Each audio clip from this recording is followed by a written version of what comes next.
So, good morning everyone. My case study for today is scoliosis.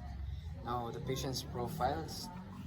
Her name is Laika Donchik, age 14 years old. Her gender is female, Caucasian. Her height is 5 foot 2 and she is 45 kilograms.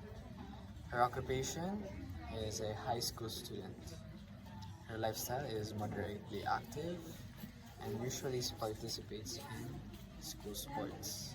Now for the history of the present illness, during a routine school screening at the age 12, Laika was noted to have an asymmetry in her shoulder height, along with a mild rib bump hump over the past 2 years.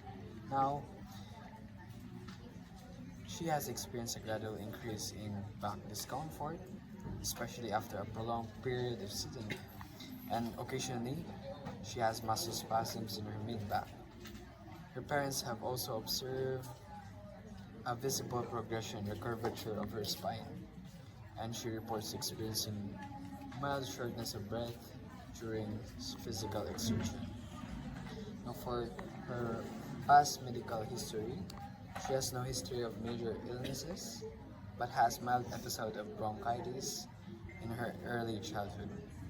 She also has up-to-date immunization and normal growth milestones.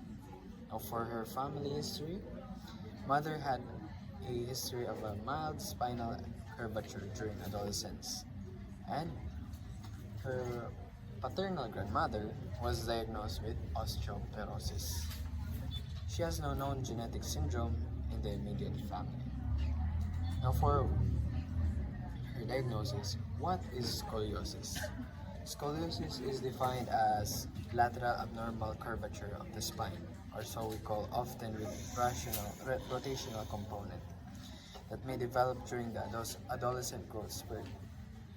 In Laika's case, the curvature has progressively increased over time, now indicating that the need for a structured evaluation and intervention plan. Now, what are the classification or types of scoliosis? Scoliosis is generally classified in these following types. First is idiopathic, most commonly seen in adolescents with no identifiable cause. Second is congenital. It's due to vertebral malformations present at birth. Third is neuromuscular. It is associated with neuromuscular conditions such as cerebral palsy. And fourth is degenerative, which is often seen in older adults due to wear and tear. In Laika's case, presentation, it is consistent with idiopathic scoliosis. Now for our pathophysiology, genetic predisposition is the first one. Next is muscle imbalance and asymmetric forces. Third is initiation of spinal curvature. And the next to it is vertebral rotation and rub hump formation. And lastly, altered biomechanics and compensation. So for the narrative of the pathophysiology, the development of scoliosis can be visualized as a sequential process illustrated by the concept, as mentioned earlier. It begins with a genetic predisposition where inherited factors which increase the likelihood of developing spinal deformities. This genetic vulnerability is compounded by muscle imbalance and asymmetric forces acting on the spine, which plays a critical role in destabilizing normal alignment. As these forces continue to act, they lead to initiation of spinal curvature, marking the first clinical sign of scoliosis. Now, as the curvature progresses, the spine undergoes vertebral rotation, which contributes to the characteristics of rib hump formation, which is a hallmark sign or feature observed in patients with scoliosis. Now, the ongoing asymmetry in this muscle forces and spinal loading ultimately results in altered biomechanics and compensatory mechanics by the body, which further exacerbates the curvature and leading to potential functional impairments. Now, for its risk factors and predisposing factors, first is genetic predisposition. Just if you have a family history of scoliosis, mother maybe or father. Next is age, which typically develops during the rapid growth of adolescence, during growth spurt. Next is sex, which is commonly and severe in females. Next is hormonal factors. During puberty, it may play a role. And lastly, postural habits. Although not direct cause, but poor posture can cause or exacerbate symptoms such as slouching or always leaning on the right or left. Now, for causes or etiology, for adolescent idiopathic scoliosis, the exact etiology is not fully understood. Contributing factors may include genetic factors, biomechanical influence, and lastly, growth factors. Now for the disease process with signs and symptoms. The visible signs of scoliosis are uneven shoulders. When you diagnose or assess the patient, she has or he has uneven shoulders, asymmetrical waistline, and a rib hump. Now for the symptoms, usually the patient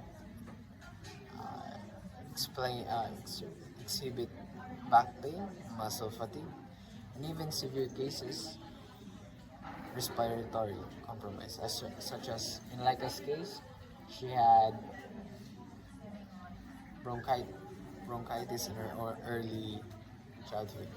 Now for the progression, the curve can worsen during periods of rapid growth, potentially affecting posture and overall function. For our diagnostic test, usually physical examination, inspection of asymmetry, you watch the patient's shoulder, the ribs, if she has humps, and lastly, asymmetrical waist. Now for our x-ray and imaging, measurement of the curve angle to determine the curvature and severity. Next is MRI and CT scan for the detailed evaluation when neurological symptoms are present. And lastly, pulmonary function test to assess any compromise in lung capacity. Now for our nursing responsibilities, which is preparation. We should educate the patient and family about the procedure. Next is assistance, which we support proper positioning during imaging. And lastly, observation. We monitor for signs of anxiety or discomfort and provide reassurance. Now for our nursing care plan, first is assessment. Subjective is patient complains back pain after prolonged sitting. Objective is tenderness and palpation of thoracic region. Nursing diagnosis is acute pain related to musculoskeletal strain from abnormal curvature. Risk factors include prolonged sitting, inadequate posture, and spinal deformity. For our goals and objective, reduce pain to tolerable level of less than 3 out of 10 within 1 week. And our objectives, patient will verbalize pain relief measures. And also, she will participate in daily activities with minimal discomfort. For nursing intervention, first is assess pain level using a standardized pain scale every shift. Second, administer prescribed analgesics such as NSAIDs. Third, provide non-pharmacological pain relief such as heat therapy or relaxation techniques. And lastly, encourage proper positioning and posture support. With our nursing intervention with rationality, it provides baseline data on pain severity and effectiveness of intervention. Second, it reduces inflammation and association with spinal strain. Third is it enhances comfort and can help reduce reliance on medication. And lastly, it promotes spinal alignment and minimizes stress on the affected areas. For the evaluation, Laika's goal or the patient was able to meet the goal. The pain was reduced into 3 out of 10 and it was reduced above the desired level. Now for the next NCP, the nursing diagnosis was risk for impaired gas exchange related to restricted thoracic expansion. Its risk factors include severe scoliosis, reduced lung capacity, and kyphotic posture. Now for the assessment, the patient reports shortness of breath on exertion. In the objective, we can see the decreased sounds over the thoracic area. For the goals and objective, the goal was to maintain adequate respiration function, which auto saturation which is above 95%. For the objectives, patient will demonstrate effective breathing techniques. Next is patient will show stable or improved lung sounds upon auscultation. For our nursing intervention, first is monitor respiratory rate, depth, and oxygen saturation regularly. Its rationale is that it detects early signs of respiratory compromise and evaluates the effectiveness of the intervention. Number 2, teach and supervise deep breathing exercise and incentive spirometry. Its rationale is that it promotes full lung expansion and helps prevent atelectasis.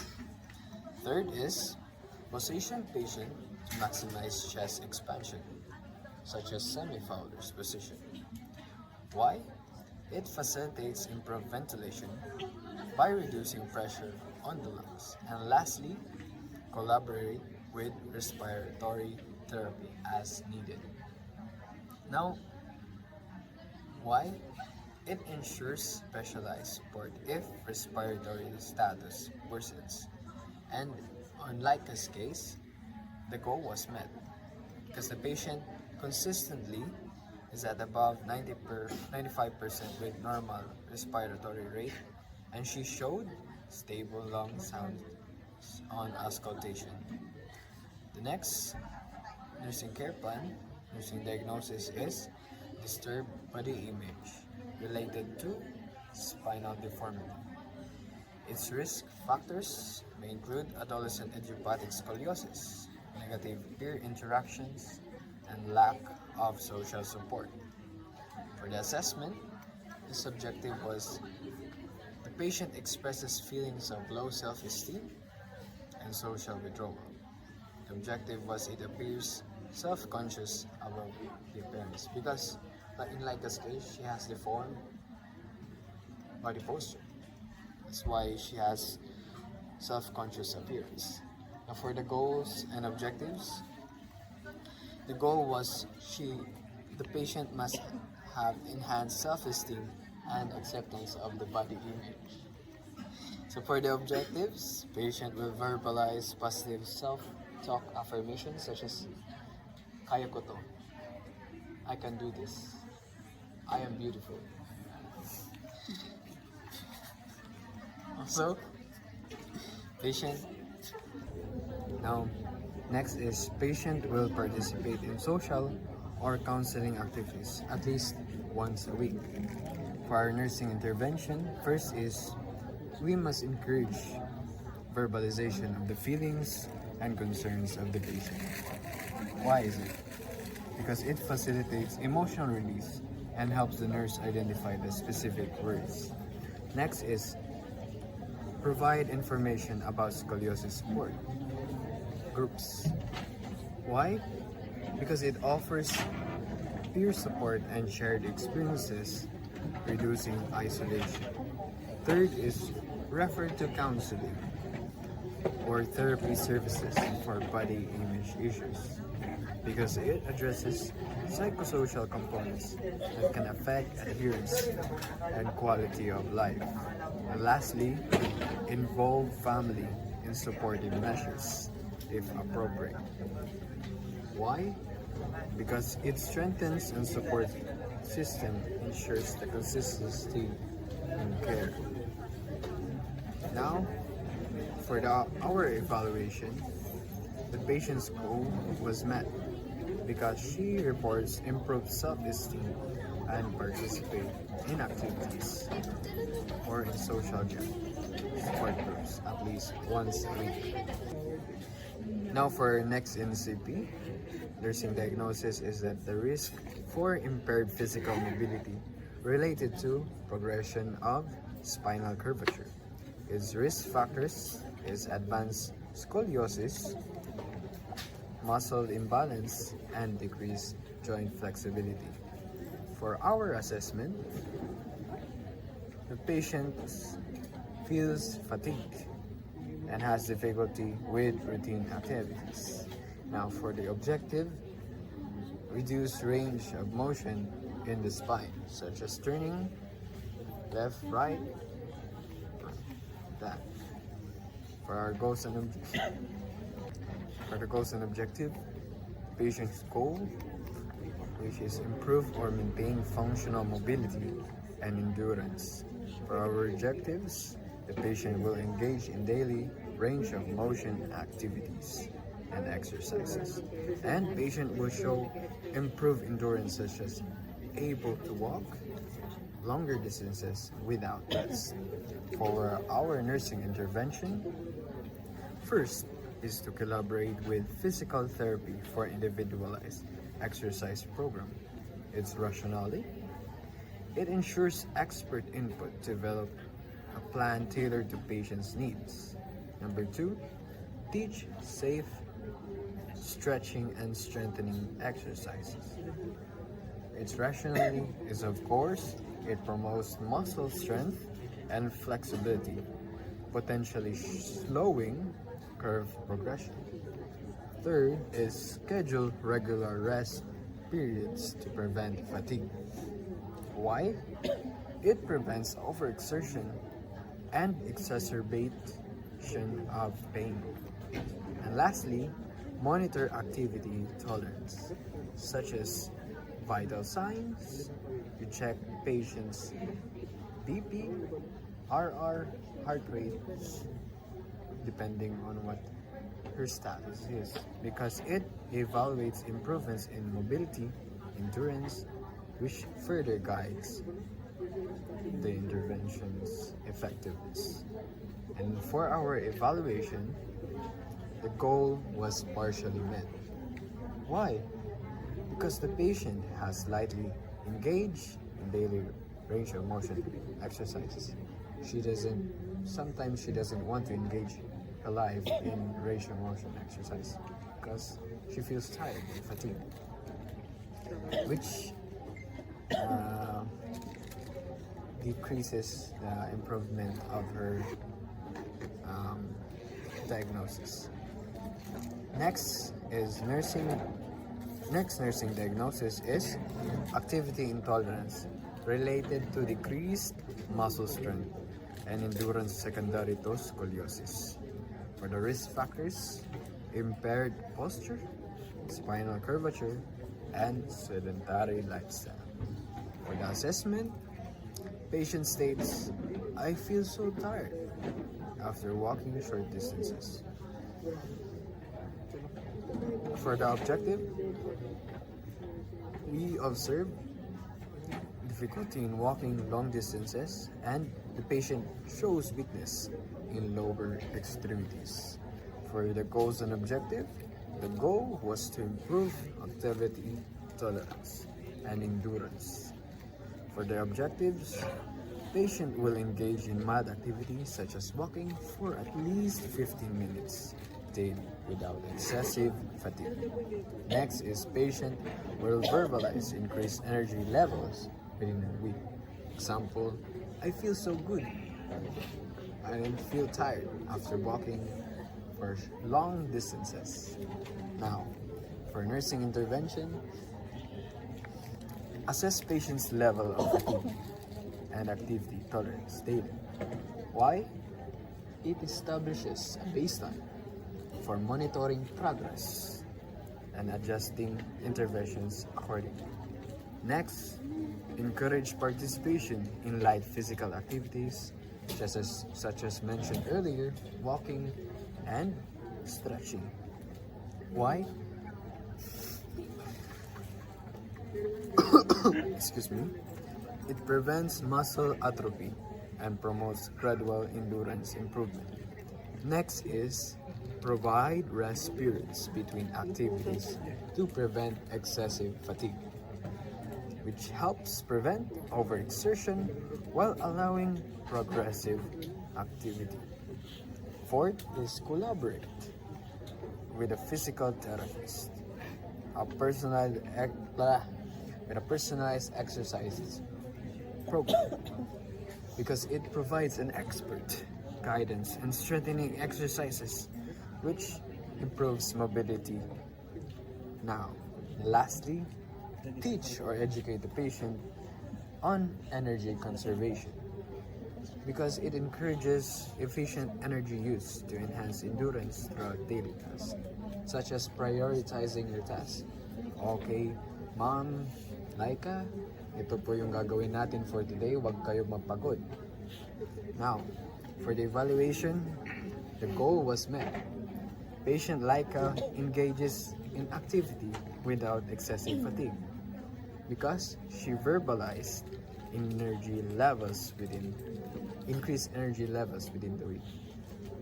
Now, for the medical management of scoliosis, observation and non-surgical intervention. For patients with mild scoliosis with a curve angle of less than 25 degrees, the initial approach is careful observation with periodic follow-up imaging to monitor any progression of the curve. When the curvature reaches a moderate degree of 25 degrees to 45, non-surgical interventions becomes the primary treatment modality. Treatments may include bracing. Thoracolumbo-sacral orthosis is typically used to prevent further curve progression, and patients and families are educated on the proper brace usage and adherence to the treatment plan. Next is physical therapy. Customized exercise programs such as Croth method are implemented to improve posture, flexibility, and core strength. This targeted physical therapy is critical in managing the condition conservatively. Next is medications and pain management. Non-steroidal, ano to? Now for our NSAIDs, ibuprofen or naproxen is commonly prescribed to alleviate pain and reduce inflammation associated with spinal deformity. Next is muscle relaxants. In cases where muscle spasms are prominent or observed, medications like cycloprenzapine may be used to reduce muscle tension. Next is opioid analgesics. For short-term management of acute pain episodes, opioids might be prescribed with caution due to their potential risk. And for our nursing responsibilities in handling medical management, nurses play a vital role in this space by educating the patient and the family about the brace, care, and importance of regular check-up, and assistance with exercising regimens and ensuring correct performance of therapeutic activities. Next is monitoring. Next is assistance with exercise regimens and ensuring correct performance of therapeutic activities. And lastly, monitoring for side effects from medications and ensuring the follow-up imaging studies are performed to assess the curve progression. Now for our surgical management, indications and procedure, surgical interventions is considered when the spinal curvature exceeds between 45 degrees to 50 degrees, or when rapid progression leads to significant functional impairments such as severe pain or respiratory compromise. Nahihirapan huminga yung pasyente. First procedure of surgical management is spinal fusion, which is the most common surgical procedure, often performed via posterior approach, infusing the affected vertebra using instrumentation such as vertical screws, rods, and hooks. This procedure is aimed at both correcting the deformity and stabilizing the spine. Now, next is anterior. Next is anterior spinal infusion. In selected cases, an anterior approach may be indicated, which involves assessing the spine through the chest or abdomen to address the curvature directly. And additional techniques such as vertebral derotation and osteotomies, which control bone cuts, are sometimes employed to correct the rotational component.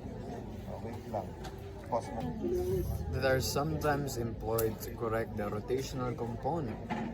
the deformity and enhance the overall spinal alignment. So consistency is the best policy because it corrects the spinal alignment. Now for our surgical management, nursing responsibilities.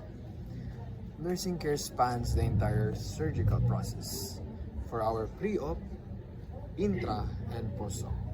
Now let's start with our pre-op.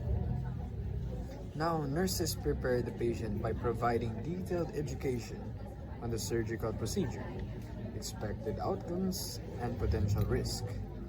Preoperative assessments including vital signs, laboratory work, and imaging reviews, which is also conducted. Intraoperative phase. The collaboration with the surgical team is crucial in ensuring proper patient positioning and adherence to aseptic techniques throughout the procedure. And lastly, post-operative phase. Following the surgery, nursing responsibilities include managing pain with appropriate analgesics. Next is promoting early mobilization or ambulation, and reducing respiratory exercises to prevent complications. Next is monitor for signs of infections, neurological deficits, or issues related to surgical instrumentations. And lastly, provide ongoing education regarding post-surgical care and rehabilitation to ensure a smooth recovery. Thank you for listening, everyone, and I hope you learned a lot for today's presentation.